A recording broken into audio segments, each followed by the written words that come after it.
Je m'appelle Sylvie Moreau. J'ai 67 ans. J'ai passé 4 décennies à travailler comme comptable, économisant chaque centime, élevant seul mon fils unique après que mon mari soit mort bien trop jeune. Je pensais que la retraite signifierait la paix. Je pensais avoir enfin gagné le droit de respirer, de me reposer, de faire un simple voyage juste pour moi. Mais le jour où je suis rentrée de ce voyage de retraite, traînant ma petite valise dans l'allée familière, j'ai trouvé toute ma vie qui m'attendait dans des sacs poubelles noirs, alignés près du portail comme des monuments funéraires. Chaque sac était gonflé de mes vêtements, de mes livres, des petits objets de mémoire qui avaient façonné toute une existence. Et là, au bout de l'allée, se tenait mon fils, Étienne. À côté de lui, sa femme, Mélissa, les bras croisés, le regard acéré. Mélissa posa sa main sur le bras d'Étienne. Sa voix était basse, mais ferme. « Dis-le. » Étienne déglutit difficilement. Un instant, j'ai cru voir une hésitation. Une lueur du garçon que j'avais autrefois porté dans mes bras pendant un orage alors qu'il brûlait de fièvre. Mais ensuite, il a baissé les yeux, évitant mon regard, et a prononcé les mots que je n'oublierai jamais. « Maman, je suis d'accord. Il faut que tu partes. Tu es à la retraite maintenant. Il est temps pour toi de t'en aller. » C'était tout. Aucune discussion, aucun avertissement, juste un verdict prononcé devant le portail de la maison que j'avais maintenu à flot pendant toutes ces années. Je suis restée figée. Le sourire que j'avais arboré depuis que j'étais montée dans le dernier train de mon voyage s'est effacé. Mon corps est devenu froid, bien que le soleil de l'après-midi soit chaud et bienveillant. J'ai baissé les yeux et j'ai vu que quelque chose était tombé d'un des sacs. Un pull, le pull en laine couleur lit de vin que j'avais tricoté pour Étienne pendant sa première année d'université. Je me souvenais de chaque maille, de chaque nuit passée à la table de la cuisine, mes mains fatiguées maniant les aiguilles pendant qu'il étudiait pour ses examens. Étienne l'a vu aussi. Ses yeux se sont attardés dessus une fraction de seconde. J'ai pensé qu'il allait peut-être s'avancer, le ramasser, dire qu'il était désolé. Mais il a détourné le regard. Il m'a tourné le dos. Je me suis penchée lentement, j'ai ramassé le pull et je l'ai pressé contre ma poitrine. Puis, d'un autre sac, j'ai vu des éclats de porcelaine scintiller à la lumière. J'ai plongé la main à l'intérieur et j'ai trouvé ce qui restait du vieux bol à café de mon mari, Gérard, celui de couleur bleu de Sèvres qu'il utilisait chaque matin jusqu'à ce que le cancer nous l'arrache. Fissuré, brisé en 1000 morceaux, jeté comme un rien. J'ai enveloppé les éclats dans un mouchoir et je les ai tenus comme si je le tenais à nouveau lui, sa chaleur, sa présence. Pas un mot n'est sorti de mes lèvres. Pas une seule supplique. Au lieu de cela, j'ai ouvert le coffre de ma voiture et j'ai commencé à soulever chaque sac poubelle, un par un. Mon corps tremblait, non pas de faiblesse, mais sous le poids de la trahison, une pression plus écrasante que n'importe quelle charge de tissu ou de papier. Mélissa a murmuré quelque chose à Étienne, un sourire narquois sur les lèvres comme si la victoire lui appartenait entièrement. Étienne ne m'a plus regardé. Quand le dernier sac fut à l'intérieur, je suis restée là, le pull dans une main, les débris du bol enveloppés dans l'autre. Mon fils venait de me dire que je n'étais plus la bienvenue dans la maison, même que j'avais fait vivre pendant des décennies. Et pourtant, j'ai souri, un sourire fin et sec qui avait le goût des cendres. D'accord, ai-je dit doucement. Ce seul mot portait la lourdeur de 30 ans de sacrifice et la libération de 30 ans de servitude.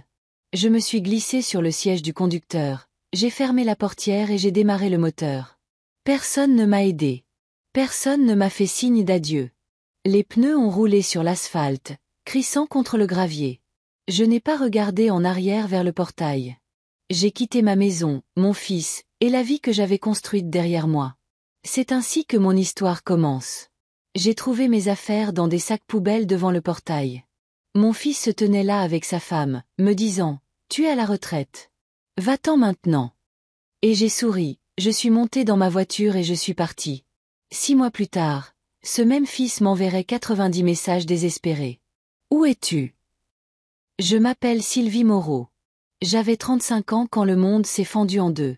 Le cancer a emporté mon mari, Gérard, au cours d'un hiver qui donnait l'impression que chaque souffle était un sursis. J'ai vidé son bureau avec des mains tremblantes et je n'ai ramené à la maison qu'une seule chose qui ressemblait à un phare dans le brouillard. Son bol à café bleu de Sèvres avec un petit éclat sur le bord, là où son alliance cliquetait toujours. Le lendemain matin, je l'ai lavé, puis le matin suivant encore. Je l'ai essuyé avec le bon torchon et je l'ai posé près de la cuisinière comme une promesse silencieuse. Certaines femmes allument des bougies. Moi, je polissais l'émail et la mémoire. Le travail n'attendait pas le deuil. Je tenais les comptes d'un petit cabinet médical le jour et je faisais la comptabilité d'une épicerie de quartier le soir. 2 emplois pour payer les factures, le crédit immobilier et les baskets d'Étienne. J'ai appris l'odeur du toner et du café brûlé, le bourdonnement des néons qui transformaient minuit en plein jour. Quand le cabinet a réduit mes heures, j'ai ajouté la préparation des déclarations d'impôts le week-end et des cours du soir pour apprendre de nouveaux logiciels. Les chiffres étaient stables. Ils ne discutaient pas et ils s'équilibraient toujours quand on leur disait la vérité. Étienne avait 6 ans à l'époque, tout en coude et en question. Il aimait les dinosaures et les courses dans le couloir. Il appelait le couloir la piste d'athlétisme, et je devenais la foule en délire. Les bonsoirs, nous étalions des livres de la bibliothèque sur le canapé et il s'endormait sur mon bras. La plupart des soirs, je pliais le linge à la lueur de la lampe du four pour réduire un peu la facture d'électricité. Je gardais 3 bocaux en verre sur le réfrigérateur. Pièces, réparation et espoir. Le bocal espoir contenait une simple note qui disait « Continue ». Le deuil n'était pas une simple tempête. C'était une météo changeante, qui ne demandait jamais la permission. Certains jours, c'était comme une chape de plomb, une somnolence invincible. D'autres jours, c'était un brouillard si épais que j'oubliais ce que j'étais allé chercher dans le garde-manger. Je portais le deuil dans une main, les chiffres dans l'autre, et Étienne sur ma hanche jusqu'à ce qu'il devienne trop grand pour mes bras. Les gens disaient que j'étais forte. Je hochais la tête parce que le loyer ne s'apitoie pas sur les larmes et les enfants ne dorment pas mieux quand une mère s'effondre. Pour moi, la force signifiait préparer des paniers repas et payer les factures à temps, sans faute. C'était une force discrète, tissée de routine et de discipline, une armure construite jour après jour pour nous protéger tous les deux. Je me souviens de chaque sacrifice, non pas avec amertume, mais avec la clarté d'un bilan comptable. Le cinéma que je n'ai pas vu, la robe que je n'ai pas achetée, les vacances que nous n'avons jamais prises. Chaque renoncement était un investissement dans l'avenir d'Étienne, une brique de plus dans la forteresse que j'essayais de bâtir autour de lui. Je croyais que cette forteresse le protégerait, mais j'ai appris, bien plus tard, qu'elle l'avait peut-être aussi empêché de voir le coût réel de ses fondations. Il ne voyait que les murs solides, pas les mains usées qui les avaient érigés. Cette prise de conscience viendrait bien après, dans le silence de mon petit appartement, lorsque j'apprendrais à reconstruire pour moi seul, non plus pour deux. Une nuit, la pluie s'est abattue violemment, une pluie de travers qui transformait les rues en torrents argentés. Étienne s'est réveillé brûlant, la peau écarlate, les yeux fiévreux et hagards. Le cabinet médical était fermé. Je me tenais à la fenêtre, pesant le coût d'un taxi que je ne pouvais pas me permettre contre celui du service d'urgence de l'autre côté du boulevard, qui n'avait pas encore traité notre nouvelle affiliation à la mutuelle. Le seul son que je pouvais identifier était le râle dans la respiration de mon garçon, un petit moteur qui avait dératé. J'ai enfilé le lourd manteau de Gérard et j'ai hissé Étienne sur mon dos. Il a enroulé ses bras autour de mon cou, trop fier pour pleurer, trop malade pour parler. Nous sommes sortis sous la pluie et nous avons marché, pâté de maison après pâté de maison, passant devant la laverie automatique et la carterie où il avait l'habitude de coller son nez contre la vitre. Le feu piéton refusait de passer au vert. J'ai regardé des 2 côtés et j'ai couru. Mes chaussures se sont remplies d'eau. Mes cheveux se sont collés à mon visage. Ma bouche n'arrêtait pas de répéter « tout va bien », tandis que mes jambes démentaient ce mensonge à chaque pas. L'infirmière des urgences n'a pas demandé ma carte vitale en premier. Elle a fait un prélèvement dans sa gorge, a pris sa température et m'a dit de respirer. Angine streptococcique, a-t-elle dit en montrant la ligne pourpre sur la bandelette de test. Un médecin aux yeux bienveillants a rédigé l'ordonnance et a prononcé les mots. Le 6e sens d'une mère à 2 heures du matin. Vous avez bien fait. Je me suis assise sur une chaise en plastique, tremblant de froid et de soulagement, pendant qu'Étienne dormait contre mon épaule. Le manteau goûtait sur le linoléum. Mes mains n'ont pas cessé de bouger jusqu'à ce que je touche son front et que je le sente plus frais. Nous sommes rentrés sous une pluie plus douce. J'ai bordé Étienne dans son lit et je me suis tenue devant l'évier, lavant le bol bleu de Sèvres tandis que le ciel pâlissait. J'ai su alors que certains rituels ne sont pas de la superstition. Ce sont les charpentes de l'âme. Chaque matin après cela, je lavais ce bol et j'essuyais l'éclat où son alliance avait cliqueté. Je le plaçais sur l'étagère près du sel. Même endroit, même distance de la cuisinière, comme une boussole pointant vers le nord. Quand la carte dans votre tête ne cesse de glisser, vous avez besoin d'un point fixe. Les années se sont empilées comme des boîtes d'archives. J'ai appris quels clients paieraient en retard et lesquels ne pourraient pas payer du tout. J'ai appris à débloquer une photocopieuse avec un couteau à beurre et à transformer un reste de poulet en une soupe qui durait 3 jours. Je tenais un grand livre pour la maison et un autre pour mon cœur. Revenus, dépenses, heures gagnées, heures perdues. Je ne raconte pas cela pour recevoir des médailles. Je le raconte parce que l'histoire de mon départ commence avec la vérité de mon séjour, le fait que j'ai tenu le toit avec des choix ordinaires, répétés jusqu'à ce qu'ils se durcissent en habitude, en fondation. Étienne est devenu grand et occupé. Il a joué au basket et a cassé une fenêtre. Il détestait les choux de Bruxelles et adorait les crêpes en forme de lettres. Pour son 8e anniversaire, j'ai versé du chocolat chaud dans le bol bleu de Sèvres et je l'ai posé en face de son assiette. Une place pour un homme qui était parti mais pas effacé. Il m'a demandé si son père pouvait nous entendre. J'ai dit oui, bien que je ne connaisse pas les règles du paradis. Pour moi, la foi consistait à rincer de la porcelaine sous l'eau chaude et à choisir, encore et encore, de continuer à avancer. La veille de mon voyage, j'ai préparé un souper simple. Poulet rôti, haricots verts au citron et un gâteau au yaourt. J'ai mis 3 assiettes et disposé les couverts en argent, comme je le fais toujours pour les occasions spéciales. Étienne a envoyé un texto pour dire qu'il serait là dans 5 minutes. Mélissa a envoyé un pouce levé. Je voulais une soirée ordinaire. Une bénédiction avant que le train ne m'entraîne à travers la carte que j'avais étudiée pendant des semaines.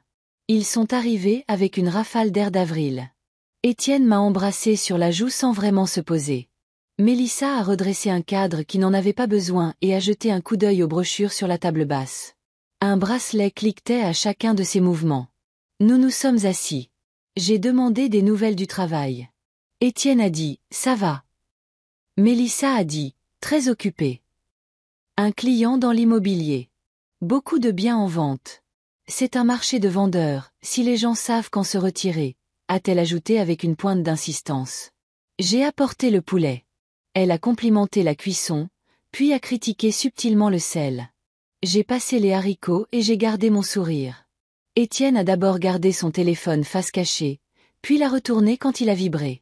La lumière bleue a glissé sur son visage. J'ai observé son assiette. 2 bouchées de poulet. Pas un seul haricot. J'ai posé des questions sur le week-end. Il a dit qu'ils allaient peut-être repeindre la chambre d'amis. Mélissa a précisé que la peinture était déjà dans le garage. Un nouveau départ aide un espace à respirer. Ton voyage, a-t-elle dit après une gorgée d'eau. Tu dois être excité. Les trains sont très relaxants. Une vie au ralenti. Son sourire était calculé. C'est courageux de voyager seul à ton âge. Je ne suis pas courageuse, ai-je dit. Je suis patiente. La patience avance plus lentement que le courage, mais elle arrive toujours à la gare. Elle a ri. Étienne aussi, avec un temps de retard. Le téléphone a de nouveau vibré. Il l'a retourné, face cachée. Nous avons mangé dans un silence qui n'était pas de la quiétude. Le bruit des couverts sur la céramique, le léger ronronnement du réfrigérateur. J'ai tendu la main vers le bol à café bleu de Sèvres et je me suis arrêtée.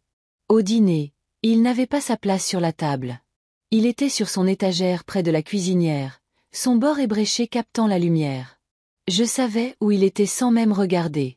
C'était mon ancre, mon point de repère dans cette maison qui semblait soudain étrangère. Je me suis surprise à penser à quel point cet objet, si fragile, avait survécu à tant de choses, alors que les liens entre nous semblaient si ténus, si faciles à briser. La conversation a repris, forcée et superficielle, tournant autour de sujets sans importance, évitant soigneusement tout ce qui comptait vraiment. J'ai senti une distance s'installer, non pas en kilomètres, mais en millimètres, dans l'espace entre nos chaises, dans les regards qui ne se croisaient plus. Mon voyage, qui devait être une célébration, commençait à ressembler à une fuite. Je voulais échapper non pas à ma vie, mais à cette nouvelle version d'eux. Ma famille où je ne semblais plus avoir ma place. Le gâteau au yaourt est resté presque intact sur la table, un symbole doux et silencieux de l'échec de cette soirée. J'ai su, à ce moment-là, que quelque chose d'irrévocable était en train de se produire. Le marché est vraiment très porteur, a repris Mélissa, piquant un haricot vert. Les nids vides qui vendent maintenant pour plus petits s'en sortent très bien. Moins d'entretien, plus de liquidité. Ce sont juste des maths. J'ai toujours aimé les maths, ai-je répondu. Elles montrent leurs calculs. Exactement, a-t-elle dit. Et la sécurité. Les maisons, C'est beaucoup de gestion. As-tu pensé à une résidence pour seniors, une communauté? Des endroits merveilleux avec des navettes et des activités. Pas d'échelle, pas de gouttière, pas de déneigement. L'atmosphère a changé. Si les sentiments avaient une température, la pièce venait de perdre 2 degrés. J'ai beurré un coin de gâteau et je l'ai posé dans mon assiette. Étienne a pris une inspiration comme pour m'interrompre, puis l'a laissé s'échapper et a attrapé son téléphone. J'ai regardé ses mains. C'étaient les mains de son père. Des phalanges plus longues, une petite cicatrice près du pouce datant de la fenêtre cassée quand il avait 12 ans. J'y ai pensé, ai-je dit. Je n'ai pas encore décidé. Elle a hoché la tête comme si nous étions parvenus à un consensus. Son bracelet a cliqueté. Eh bien, tu sais que nous nous inquiétons. Ça apporterait une tranquillité d'esprit à tout le monde. La tranquillité d'esprit appartient à celui qui la paie, ai-je dit, sans méchanceté. Étienne s'est éclairci la gorge. Mélissa veut juste dire qu'il y a des options, a-t-il dit. C'est bien d'avoir des options. Des options, ai-je répété. Je les considérerai après mon voyage. Mélissa s'est adossée à sa chaise, les bras croisés comme un dossier qui se referme. Bien sûr. Et si tu veux des recommandations, je suis bénévole dans un groupe de seniors. J'ai des brochures. Je connais bien les brochures, ai-je dit. Elles ne racontent pas toujours ce qui se passe après la page 4. Elle a laissé passer le commentaire. Étienne a vérifié un message et a souri à quelque chose qui ne vivait pas à ma table. J'ai vu la salle à manger comme une photographie que je ne pourrais pas reprendre. 3 personnes arrangées poliment ensemble, mais séparées. Nous avons fini le poulet. J'ai emballé les restes dans des boîtes en plastique. Après la vaisselle, Mélissa a mesuré le couloir du regard. Elle a posé des questions sur la superficie comme si elle répétait un script. Étienne se tenait à côté de la bibliothèque qui abritait encore ses trophées. Son doigt a tracé la poussière autour des socles que je n'avais jamais déplacés. « Tu utilises encore le grenier ?»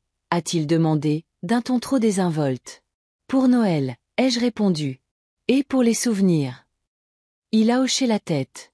Je me demandais, c'est tout. Nous nous sommes dit au revoir sur le perron. L'accolade de Mélissa était raide, juste avec les épaules. Celle d'Étienne était plus chaude, mais brève. Envoie un texto quand tu seras dans le train, a-t-il dit. J'ai promis que je le ferais. Quand la porte s'est refermée, j'ai lavé les assiettes à l'eau chaude jusqu'à ce que la céramique brille. J'ai rincé le bol bleu de Sèvres en dernier. Il n'était pas sale, mais un rituel n'est pas une question de saleté. J'ai séché l'éclat avec un bon torchon et j'ai posé le bol près de la cuisinière. Le bord tourné vers la droite, comme une boussole. Je me suis dit qu'ils étaient juste prévenants. Je me suis dit que l'inquiétude peut paraître brutale quand elle essaie d'aider. Demain, je prendrai un train à travers les plaines et par-dessus les montagnes. Demain, les fenêtres transformeraient le pays en un lent ruban. J'ai regardé autour de moi, dans la pièce, tout était à sa place, tout était étiqueté par l'habitude. Dans les livres, ils appellent ça un présage.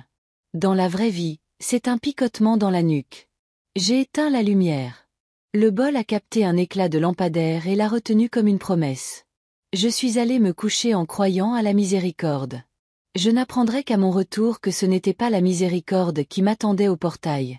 Le train a quitté Paris dans la grisaille fraîche du matin, les roues vrombissant comme une berceuse étirée sur l'acier. J'étais assise près de la fenêtre avec un gobelet de café en carton et ma petite valise au-dessus de ma tête. Pour la première fois depuis des années, je n'étais pas pressée de boucler des comptes ou de répondre à des appels. Le paysage se déroulait. Des champs sans fin comme des carrés de patchwork. Des granges penchées sous leur propre poids. Des points de bétail se déplaçant lentement. Je me suis dit que c'était mon cadeau de retraite à moi-même. Un ruban de rail à travers le pays. Dans la voiture-restaurant, je me suis assise avec des inconnus qui parlaient de leurs petits-enfants et de leur jardin.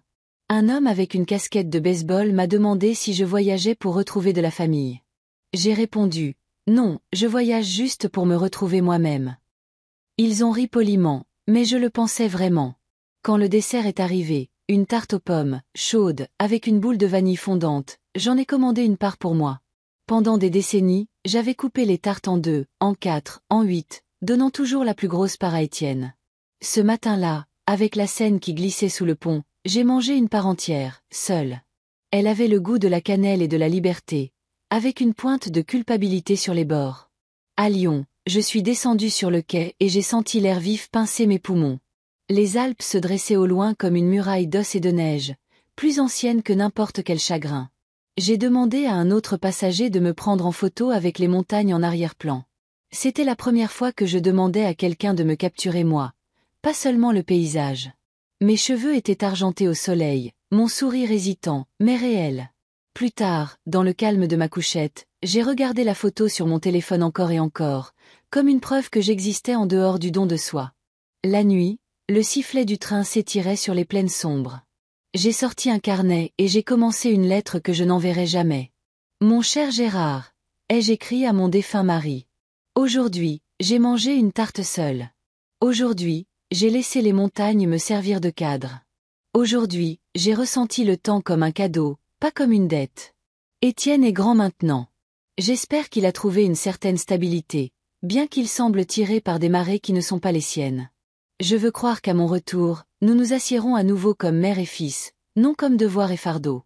Si tu étais là, tu me rappellerais de garder l'espoir comme tu me tenais la main pour traverser chaque rue.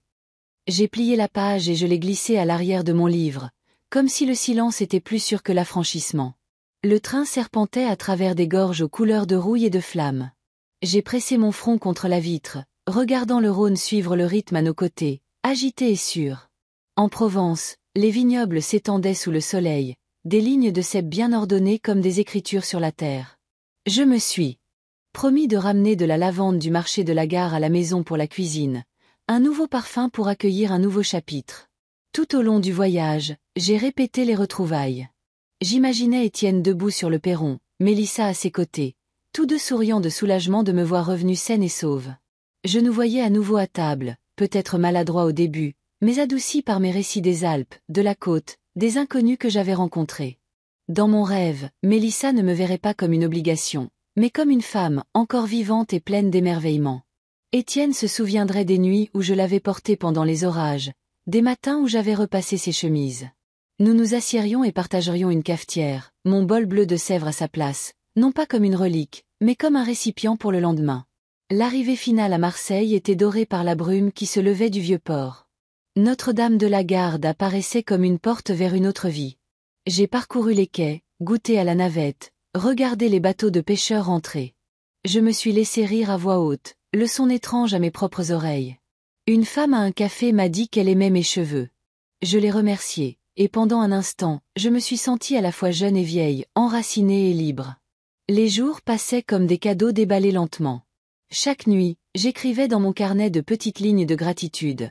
Pour la tarte, pour les montagnes, pour la brume, pour la gentillesse des inconnus. Je ne savais pas que chaque mot était un voile, adoucissant le coup qui m'attendait.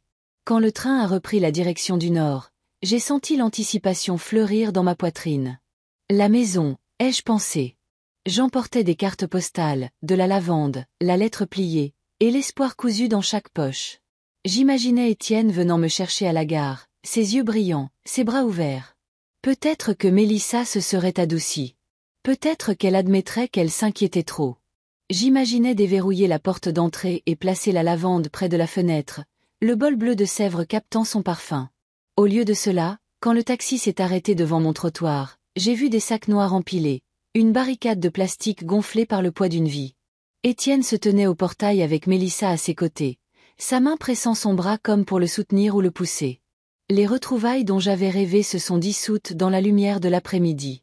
J'ai regardé les sacs et je n'ai pas vu des ordures, mais des années, des albums photos, du linge, des pulls, des échos. J'ai vu le visage d'Étienne, pâle de résolution, celui de Mélissa, victorieux. J'ai vu le bol bleu de Sèvres quelque part dans le plastique sombre, attendant ma main. Et à ce moment-là, alors que le chauffeur posait ma valise sur le sol, j'ai su que ce n'était pas un retour. C'était une expulsion tacite.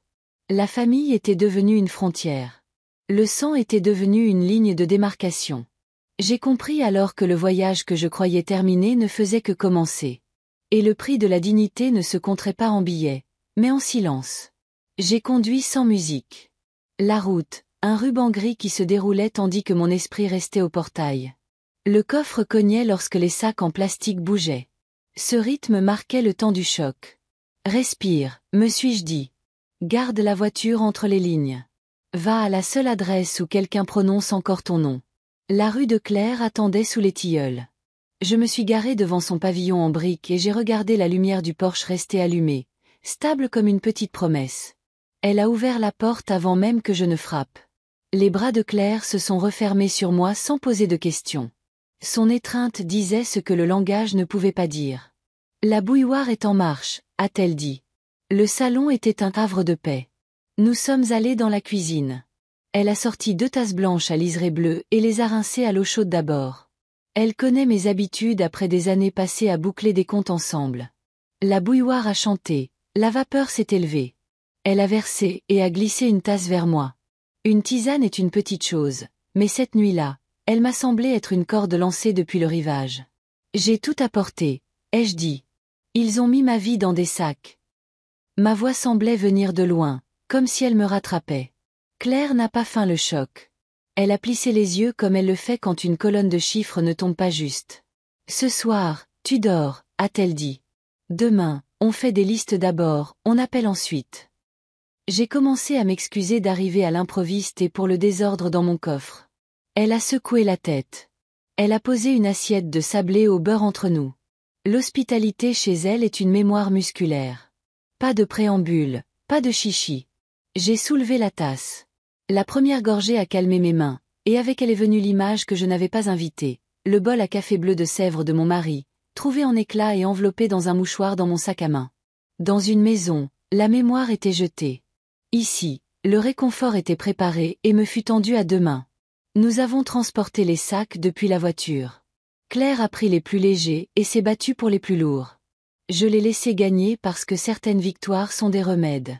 Nous les avons empilés le long du mur de sa chambre d'amis, un espace carré avec un lit étroit et une lampe qui projetait un cercle de lumière indulgent. Elle n'a pas dit « Reste aussi longtemps que tu en as besoin ».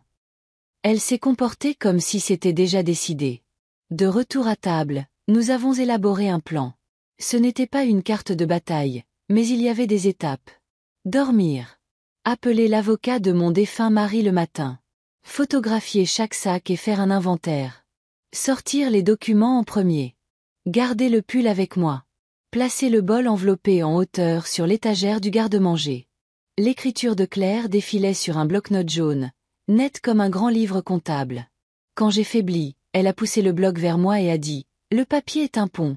Nous traversons sur du papier. » Nous avons réglé les détails pratiques, la clé de rechange, le badge de parking, le placard de l'entrée pour mon manteau. Nous ne nous sommes pas attardés sur Étienne. Quand j'ai prononcé son nom, ma gorge s'est nouée et les mots sont partis de travers. Claire a tendu la main et a posé sa main chaude sur la mienne, non pas pour me faire taire, seulement pour m'ancrer. Plus tard, a-t-elle dit. Ce soir, c'est pour la tisane et la respiration. Demain, c'est pour les appels téléphoniques. Après la vaisselle, je me suis tenue devant son évier et j'ai lavé les tasses. J'ai séché les tasses avec son torchon et je les ai posées à l'envers. Ce simple travail m'a rendu mon souffle. J'ai pensé au nombre de nuits où j'avais rincé le bol bleu de Sèvres après de longues journées. Comment le rituel dit au corps de continuer quand le cœur veut abandonner. Dans la chambre d'amis, j'ai ouvert un sac. Le pull couleur lit de vin gisait près du dessus, avec une faible odeur de cèdre. Je l'ai plié et l'ai placé au pied du lit, un petit drapeau pour le lendemain. Un autre sac contenait des cadres enveloppés dans du papier journal. Étienne a 8 ans avec du sable dans les cheveux. Mon mari souriant à côté de nous, tous les 3 encerclés par le soleil. J'ai aligné les cadres sur le rebord de la fenêtre et j'ai déballé les éclats du bol, assemblant les plus gros morceaux sans colle. La fissure dessinait un éclair à travers la porcelaine. Claire a frappé et a fait glisser la porte avec une courtoisie naturelle. Il y a une couverture supplémentaire dans le placard, a-t-elle dit. Il y a plus de tisane si tu te réveilles. Elle m'a serré l'épaule et a laissé la porte entr'ouverte. Ce filet de lumière du couloir a agi comme une veilleuse dont je ne savais pas que j'avais besoin. Je me suis allongée sans me changer et j'ai écouté la maison respirer. Les planchers parlaient. Le chauffage soupirait. Le chien d'un voisin a aboyé une fois et s'est arrêté. Le métronome à l'intérieur de moi a ralenti. Je me suis promis que je ne sombrerais pas dans la rage. Je commencerai avec du papier, avec des noms, avec de la tisane. La tasse sur le comptoir de Claire serait encore tiède quand je me lèverais. C'est ce qu'une amie peut faire en une seule soirée. Elle peut vous donner les outils pour commencer à reconstruire, même lorsque vous n'avez plus rien d'autre que les débris de votre vie passée. La chambre d'amis était carrée et silencieuse, mais elle semblait bondée avec les sacs qui tapissaient le mur. Le plastique noir était bombé comme des ombres enflées. Chacun était fermement noué, chacun contenant des fragments de moi. Toute ma vie réduite à des sacs qui avaient autrefois contenu des feuilles de jardin. Je me suis assise sur le bord du lit étroit, les fixant, l'estomac noué. J'avais transporté ces sacs à travers le seuil d'une amie, mais en vérité, j'avais transporté la honte à travers le seuil de mon propre cœur. Je me suis dit de respirer, mais chaque souffle était saccadé. Une phrase s'est formée en moi et ne voulait pas me lâcher. J'étais la fondation, maintenant je suis le rebut. Des années de double journée de travail, d'impôts payés à temps, de voisins salués poliment, de repas posés sur la table. La fondation. Maintenant, aux yeux de mon fils unique, j'avais franchi un seuil invisible vers le déchet. Le mot ordure tournait en boucle dans ma tête comme un corbeau. J'ai appuyé mes paumes sur la couverture et je me suis rappelé que j'étais encore de la chair, encore un souffle, encore plus que des sacs. Mais l'humiliation était à vif. Être renvoyé est une blessure. Voir sa vie entassée dans des sacs poubelles en est une autre, une coupure plus profonde. J'avais entretenu un foyer. J'avais nettoyé les sols avec du vinaigre et du citron pour économiser quelques centimes. J'avais équilibré des comptes la nuit quand mes yeux se brouillaient. Pourtant, me voici, à équilibrer le poids de la disgrâce. La lampe sur la table de chevet projetait un cône de lumière qui s'arrêtait avant le plafond. Autour de la pièce, les ombres se courbaient sur les sacs. Ils ressemblaient à des témoins silencieux, à des jurés décidant si je méritais de rester. Mes mains me démangeaient de les déchirer, de sauver mes pulls, mes livres de cuisine, le couvre-lit cousu par ma mère. Mais j'étais trop fatiguée, trop vide. Au lieu de cela, je me suis assise et j'ai laissé les larmes couler, chaudes, sur mes mains. Je pleurais en silence, en faisant attention à ne pas être entendue par Claire. Quand je n'ai plus supporté la pression de la pièce, je me suis levée. Le plancher a grincé sous mes pas. J'ai traversé la pièce jusqu'à la fenêtre et j'ai déverrouillé le loquet. L'air froid de la nuit s'est engouffré, piquant, avec une odeur de pluie sur l'asphalte. Dehors, le lampadaire bourdonnait et une voiture est passée en vrombissant, ses feux arrière rouges comme des braises. Je me suis penchée dans le froid. C'était mon moment de seuil. Une porte s'était refermée avec le fracas de la trahison. Une autre s'ouvrait sur une vue de résilience. J'ai murmuré dans le noir, non pas pour que quelqu'un m'entende, mais parce que les mots avaient besoin de prendre forme. Mon fils, je ne me briserai pas. La phrase s'est élevée dans la nuit comme une prière sans clocher. J'ai appuyé mes doigts sur le rebord de la fenêtre, pour m'ancrer. La ville continuait de bouger au-delà de mon petit chagrin. Les lumières des perrons se sont allumées plus bas dans la rue. Quelque part, la radio de quelqu'un jouait une faible musique de variété. La vie était indifférente mais vivante, et j'ai choisi de continuer à en faire partie. J'ai refermé la fenêtre, mais j'ai laissé le rideau ouvert. J'avais besoin de cette tranche de lumière de la rue pour me rappeler que je n'étais pas scellée dans du plastique, pas enterrée. Je suis retournée au lit et j'ai pris le pull, couleur lit de vin, à la faible odeur de cèdre, sur mes genoux. Il sentait les placards et les hivers où Étienne était petit. Je le tenais comme s'il pouvait m'ancrer. Tu n'es pas une ordure, ai-je dit au pull, et en vérité, je me le disais à moi-même. Le sommeil n'est pas venu rapidement. La honte ne libère pas un corps facilement. Pourtant, lentement, dans le silence, mon humiliation a commencé à se durcir en autre chose. Les sacs contre le mur ne ressemblaient plus à des verdicts, mais à de la matière première. Si j'avais été une fondation, peut-être pourrais-je l'être à nouveau. Je fermais les yeux sur cette pensée. Demain apporterait du papier, des listes, des appels téléphoniques. Ce soir apportait un seul vœu. Je ne laisserai pas leur verdict me définir. Je me suis laissé aller à des rêves agités. Mais une phrase m'a suivi dans mon sommeil. Je l'ai répétée une fois de plus, doucement, à la pièce, à la nuit, au souvenir de mon mari, au Dieu que je ne pouvais nommer. Je ne me briserai pas. Je me suis réveillée le lendemain matin les yeux gonflés et le dos raide, mais avec une détermination qui vrombissait sourdement, comme un moteur qui chauffe dans le froid. J'ai préparé une tisane dans la cuisine de Claire, étudiant mes mains sur la tasse en porcelaine chaude. Je lui ai dit que je devais prendre un rendez-vous, non pas avec un médecin ou un conseiller, mais avec un avocat. Elle ne m'a pas posé de questions. Elle a simplement écrit un nom et un numéro. Je connaissais déjà Arthur Bertrand, l'homme qui avait géré la succession de mon mari à son décès, 30 ans plus tôt. Entrer dans son cabinet, c'était comme remonter le temps. Les murs sentaient faiblement le papier et le cuir, bordés de photographies d'Arthur serrant la main de clients, des diplômes dans des cadres soignés. Ses cheveux s'étaient éclaircis et étaient devenus argentés, mais sa voix était la même. Mesurée, délibérée. « Sylvie », dit-il en se levant avec une chaleur surprenante. « Cela fait trop longtemps. Comment tenez-vous le coup ?» Je me suis assise, serrant mon sac contre moi, et je lui ai tout raconté. Sans fioriture. Je lui ai parlé des sacs poubelles. Je lui ai parlé des mots de mon fils, comment il avait dit que la retraite signifiait l'exil. Arthur a écouté avec la patience d'un homme qui avait entendu trop de trahisons familiales, mais ne les avait jamais laissé le durcir. Quand j'ai eu fini, il s'est adossé, le bout des doigts joints, et a prononcé des mots que je n'attendais pas. « Sylvie, vous savez que le testament de votre mari est toujours en vigueur. Il vous a légué la maison en pleine propriété. Étienne n'avait aucune autorité pour vous expulser. En fait, ce qu'ils ont fait pourrait être considéré comme une expulsion illégale. » J'ai cligné des yeux, stupéfaite. Pendant des années, j'avais considéré cette maison comme un espace sacré pour mon fils.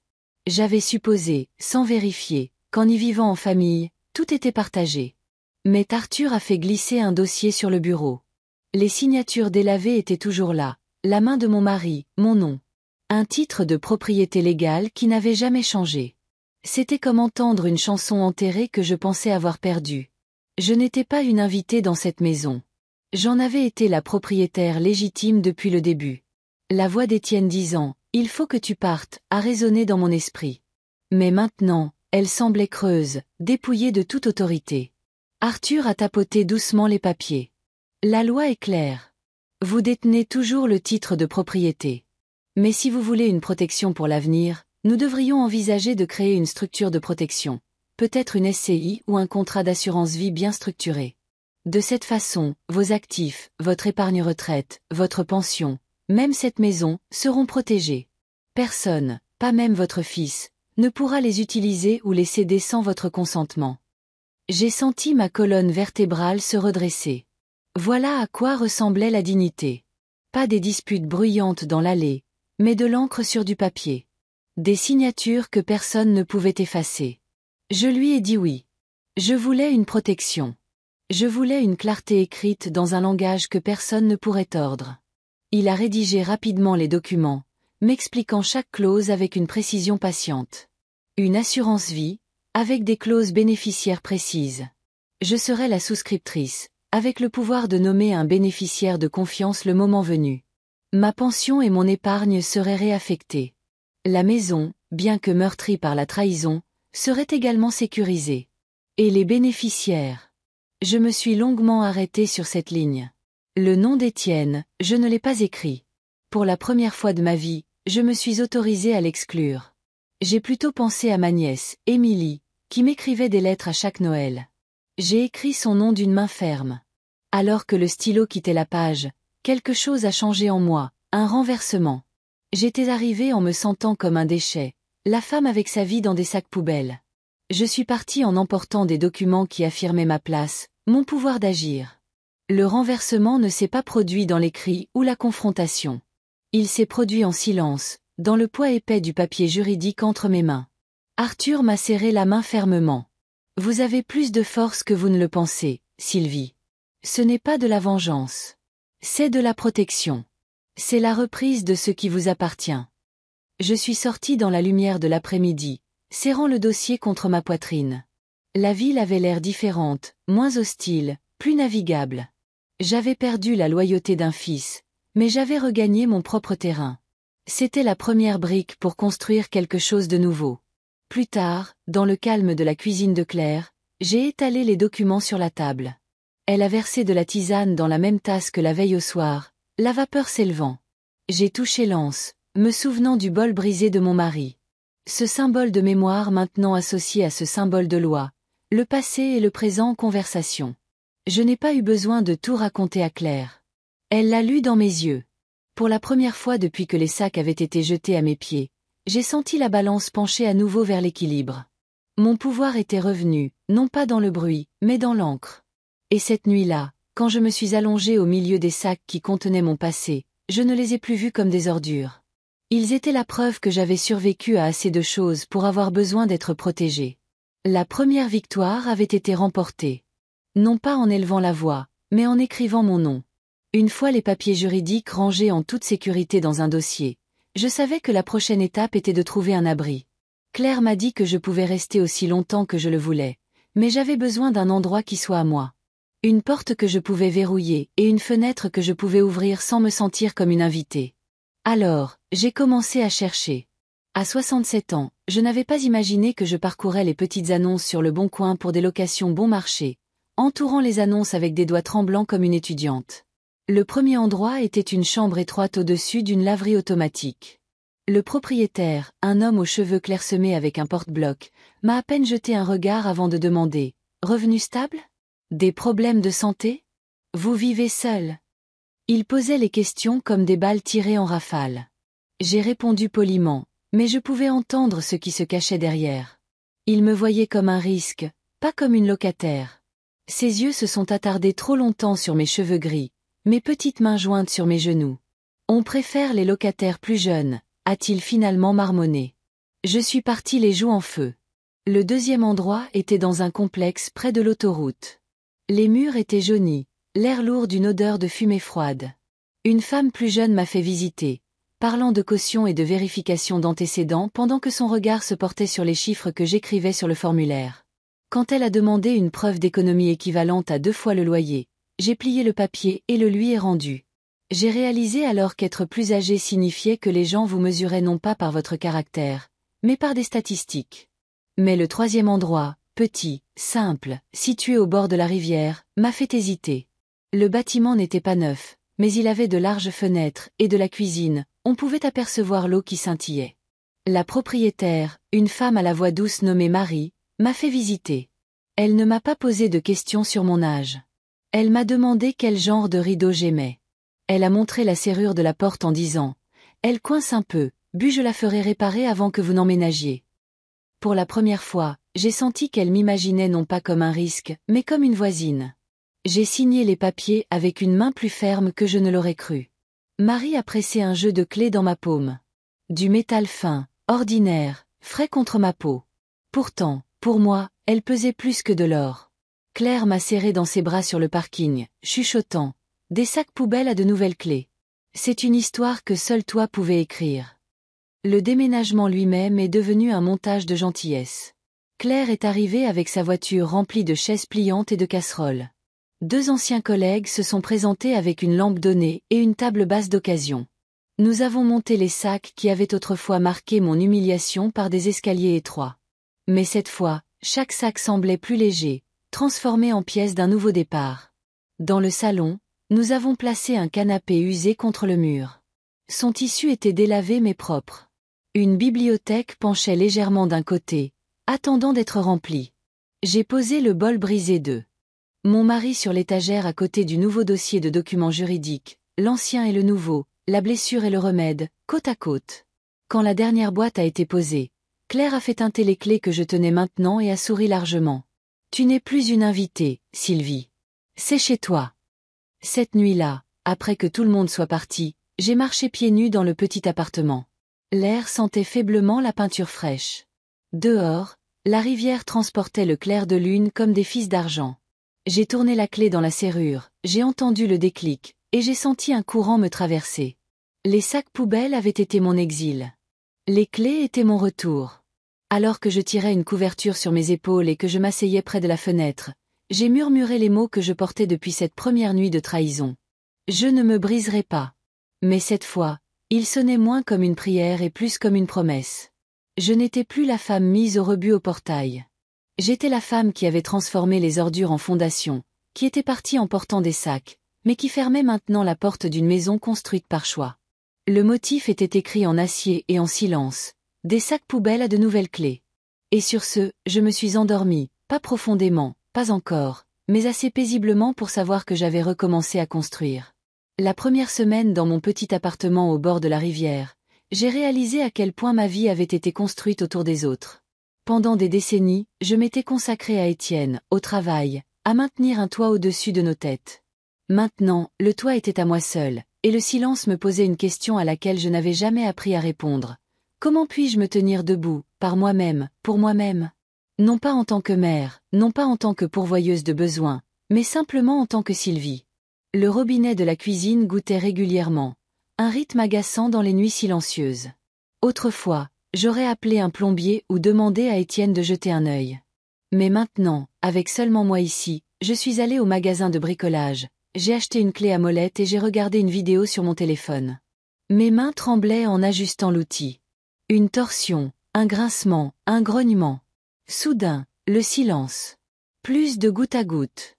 J'ai ri, non pas parce que c'était impressionnant, mais parce que c'était à moi. Une minuscule victoire scellée dans le métal. Faire les courses est devenu une leçon de patience. Pendant des années, j'achetais en gros, nourrissant un ménage, planifiant les repas autour de l'appétit d'un fils.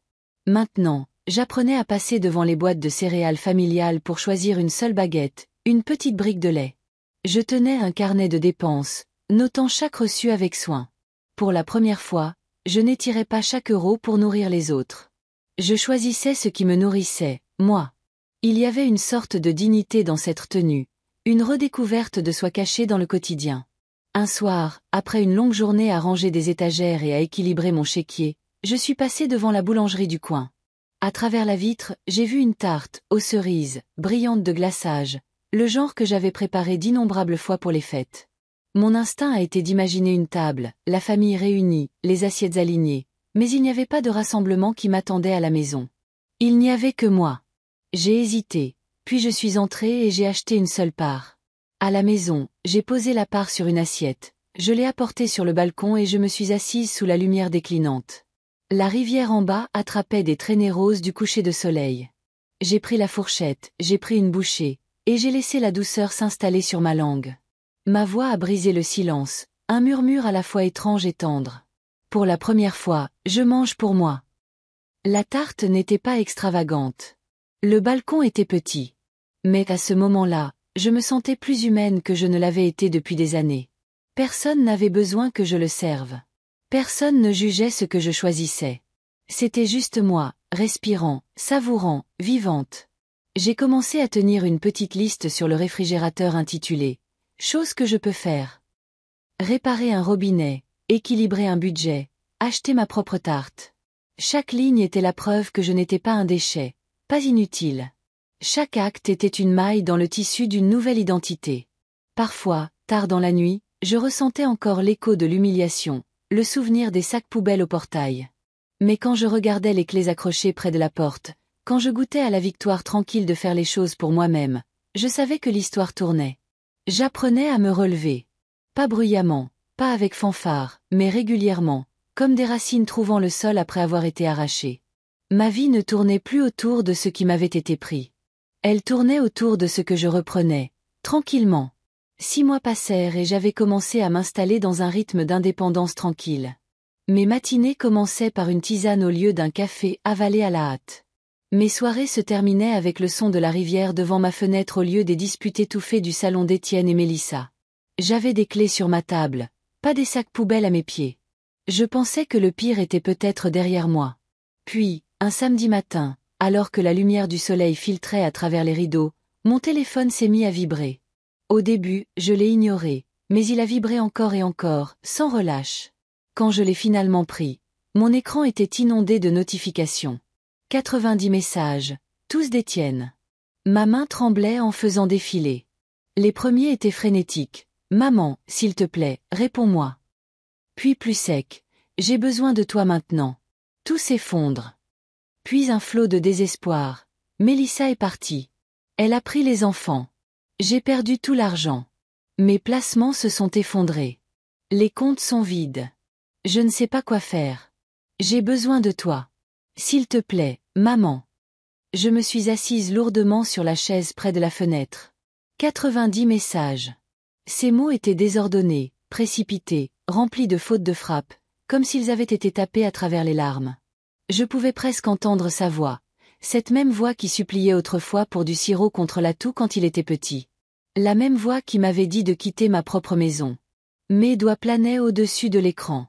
Une partie de moi, celle qui l'avait porté à travers les fièvres, qui lui avait tenu la main le premier jour d'école, qui se souvenait du poids de sa tête reposant sur mon épaule, mourait d'envie de répondre, de dire « Je suis là. Tout ira bien. Nous allons arranger ça. » Cette partie de moi avait été le fondement de ma vie pendant des décennies. Mais une autre partie, celle que j'avais soigneusement nourrie ces derniers mois, a résisté. Elle a murmuré « Il t'a laissé avec des sacs poubelles au portail. Il t'a dit de partir. Il a choisi la voie de sa femme plutôt que la tienne. N'oublie pas. » J'ai fermé les yeux, et les images ont vacillé dans mon esprit. Le son de l'ordre froid de Mélissa. La tête baissée d'Étienne, puis sa trahison silencieuse. « Maman, je suis d'accord. Tu dois partir. » Le craquement du bol de mon mari se brisant contre le pavé en tombant du sac poubelle. Ma main tremblant en ramassant le pull que je lui avais tricoté des années auparavant, traité comme un déchet. Maintenant, c'était lui le déchet. Mélissa partie. Ses investissements, illusions de richesse, évaporés. Il se tournait vers moi comme un homme qui se noie se tourne vers l'air. Mon cœur me faisait mal. Mon pouce accélérait. J'ai posé le téléphone, face contre la table. Je me suis levée, je suis allée sur le balcon et j'ai laissé le vent frais me calmer. La rivière en bas suivait son propre rythme, sans se presser, sans hésiter. J'ai murmuré dans l'air, plus pour moi-même que pour quiconque. Quel est le coût du pardon? Quel est le prix de l'oubli? L'écran brillait toujours derrière moi. D'autres messages continuaient d'arriver, chacun plus désespéré. S'il te plaît, maman, je ferai n'importe quoi. J'ai besoin de toi. Je suis désolée. Je suis tellement désolée. Ces mots se sont brouillés dans ma vision alors que les larmes montaient. J'ai appuyé la paume de ma main sur ma poitrine, sentant les battements d'un cœur qui avait été brisé, recousu, et brisé à nouveau. Pendant longtemps, je suis restée là, déchirée entre deux vies. La mère qui se précipitait toujours pour sauver, et la femme qui avait enfin appris à se protéger. Quel rôle choisirais-je maintenant? Je suis retournée vers la table. Le téléphone est resté silencieux un instant, puis a vibré de nouveau comme pour exiger ma décision. Je l'ai pris, je l'ai déverrouillé et j'ai fixé les messages. Mon pouce a survolé le clavier. Un seul mot pouvait défaire des mois de reconstruction. Une seule réponse pouvait me ramener dans la tempête. Mais je n'ai pas répondu. Pas encore. Au lieu de cela, j'ai verrouillé le téléphone, je l'ai mis de côté et j'ai enveloppé mes mains autour d'une tasse de tisane chaude. La porcelaine ne tremblait pas comme mes doigts. Je l'ai soulevée, j'ai pris une lente gorgée et j'ai respiré. Le goût était rassurant, solide. Le mien. 90 messages attendaient. Ils attendraient plus longtemps. Mon cœur a murmuré. Cette fois, c'est toi qui choisis. Et pour la première fois depuis longtemps, j'ai laissé le silence être ma réponse. Je suis entrée dans le café de la rue principale avec un calme et une assurance que je m'étais enseignée au cours des derniers mois, la même façon que j'avais appris à aborder chaque nouveau chapitre de ma vie. La cloche au-dessus de la porte a tinté doucement, et j'ai respiré l'odeur des grains de café torréfiés et des viennoiseries au beurre. Un instant, j'ai presque oublié pourquoi j'étais là. Puis mes yeux ont trouvé Étienne. Il était assis près de la fenêtre, les épaules affaissées, sa silhouette plus mince que dans mon souvenir. Ses cheveux, autrefois soigneusement coiffés, partaient dans tous les sens. Sa chemise avait l'air froissée, comme si elle avait été tirée d'une pile plutôt que d'un tiroir. Il ne faisait pas défiler son téléphone cette fois-ci. Il fixait un gobelet en carton, les deux mains enroulées autour comme s'il avait besoin de la chaleur pour se tenir droit. Je me suis glissée sur la chaise en face de lui. Aucun de nous n'a parlé au début. Je pouvais voir le poids de la honte l'écraser, de la même manière que j'avais autrefois porté le poids des factures, des prêts et de ces maladies d'enfance sans me plaindre. Finalement, sa voix a brisé le silence. Elle était basse, rauque. « Maman, j'ai tout gâché. » J'ai gardé mon regard stable, attendant. Il a dégluti, ses yeux rencontrant les miens avant de s'en détourner. J'ai dû vendre la maison rapidement. Je ne pouvais plus suivre les remboursements. Mélissa, elle est partie, a pris les enfants et est retournée chez ses parents. L'argent que je pensais avoir, tout a disparu, les investissements, les conseils boursiers que j'ai suivis, tout s'est effondré. Je suis ruinée, maman. Il ne me reste rien. Il a joint ses paumes comme dans une prière et a murmuré. Je veux revenir. Je veux vivre avec toi. Les mots sont restés suspendus entre nous. Je les ai sentis dans ma poitrine, vifs et lourds, comme des pierres s'enfonçant dans l'eau. Mon fils, le garçon que j'avais autrefois porté sous la pluie jusqu'à un cabinet médical, me suppliait maintenant de l'héberger. J'ai laissé le silence s'étirer. Il s'est agité sur son siège, a tripoté le bord de son gobelet. Mon silence n'était pas de la cruauté. C'était la seule façon pour moi de respirer. Enfin, j'ai parlé. Ma voix était calme, mesurée, mais elle portait le poids de tout ce que j'avais enduré. Il y a 6 mois, Étienne, tu t'es tenu au portail avec Mélissa et tu m'as dit que je devais partir. Ma vie a été placée à côté de sacs poubelles comme si j'étais jetable. Ses yeux sont tombés sur la table. J'ai vu sa gorge se nouer, mais je n'ai pas arrêté. Aujourd'hui, je ne te ferai pas la même chose. Je ne te traiterai pas comme tu m'as traité. Mais écoute-moi bien. Je ne permettrai pas non plus à l'histoire de se répéter. Il a levé les yeux, désespéré, des larmes perlant à ses yeux. Maman, s'il te plaît. J'ai juste besoin de temps. Juste jusqu'à ce que je me remette sur pied. J'ai fouillé dans mon sac et j'en ai sorti une enveloppe ordinaire. Je l'ai fait glisser sur la table, mes doigts effleurant le bois usé en la lâchant. À l'intérieur, il n'y avait ni chèque, ni clé, seulement une liste soigneusement écrite de logements abordables que j'avais rassemblés, ainsi que le nom et le numéro d'un avocat spécialisé en surendettement qui avait autrefois aidé une de mes collègues. Étienne l'a prise, la confusion se lisant sur son visage. Il l'a ouverte, a parcouru le contenu, puis m'a regardé avec incrédulité. « C'est tout? Tu ne vas pas m'aider? » « Je t'aide, » ai-je dit doucement. « Mais pas de la manière que tu imagines. C'est ton chemin, Étienne. Tu dois te relever, reconstruire, porter ton propre poids. Je t'ai porté assez longtemps. » Son visage s'est décomposé. « Mais je suis ton fils. »« Et je suis ta mère, » ai-je répondu, stable comme la pierre. « C'est pourquoi je refuse de te laisser m'entraîner dans les décombres. L'amour ne signifie pas la capitulation. L'amour, le vrai, signifie parfois te laisser affronter le feu pour que tu puisses apprendre à le traverser. » Nous sommes restés assis en silence à nouveau. Autour de nous, le café bourdonnait de discussions et de rires, le monde continuant sa route sans remarquer le champ de bataille silencieux à notre table. Étienne a plié le papier, les mains tremblantes, et l'a glissé dans sa poche. J'ai pris ma tasse de tisane. Sa chaleur m'a stabilisé, tout comme elle l'avait fait la première nuit où j'avais choisi de ne pas répondre à ses messages désespérés. J'ai bu lentement, puis j'ai croisé son regard. Ce n'est pas la fin de nous, Étienne. Mais c'est un nouveau départ, selon de nouvelles règles. Tu te tiendras sur tes 2 pieds, ou tu ne te tiendras pas du tout. Il a hoché faiblement la tête, le combat l'ayant quitté. Pour la première fois, j'ai vu non seulement mon fils, mais un homme dépouillé de ses illusions, forcé de faire face à la vérité de ses choix.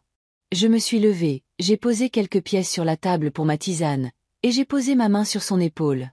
Légère, brève, mais certaine. Tu trouveras ton chemin, mais pas dans ma maison. Pas cette fois. Puis je suis sorti dans l'air. Vif, mais pas ferme, le son de la cloche au-dessus de la porte marquant le moment où j'ai laissé les anciens schémas derrière moi pour de bon. Ce jour-là, pour la première fois depuis des années, j'ai senti l'équilibre entre nous changer. Pas cruellement, pas par vengeance, mais avec une justice tranquille. La mère qu'il avait autrefois portée l'avait enfin déposée et l'avait laissé marcher. Cette nuit-là, je suis rentré dans mon appartement au bord de la rivière, la clé fraîche et familière dans ma main. L'air du soir sentait faiblement la pluie, bien qu'aucune averse ne soit tombée. À l'intérieur, le silence était vif. Il m'a enveloppé alors que je posais mon manteau et que je plaçais l'enveloppe vide qui avait contenu les nouvelles directions d'Étienne sur la petite table près de la porte. Mon corps était stable, mais mon cœur tremblait.